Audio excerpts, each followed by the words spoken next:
कलाहांडी जिला नर्ला ब्लॉक अंतर्गत टुटुंगा धान मंडी आज 12 जन चाषी टाउन 800 क्विंटाल धान उठाई श्यामजी राइस मिल हेले भी चाषी मैंने अवहेला रोचंती कारण चाषी मान टोकन बहुत दिन धरी टोकन नंबर होती चाषी मैंने अवहेला रोचंती से समय टुटुंगा धान मंडी पहुँचले भूपेन्द्र सिंह से धान मंडी जाए सबुआड़े बुली बुली देखिले धान मंडी धान लोडिंग होची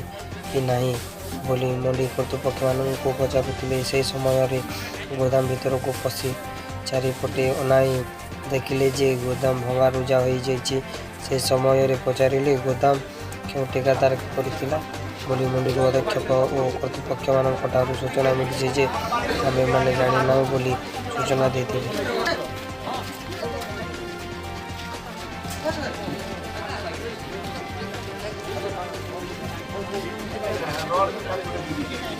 मैंने किलो दे दो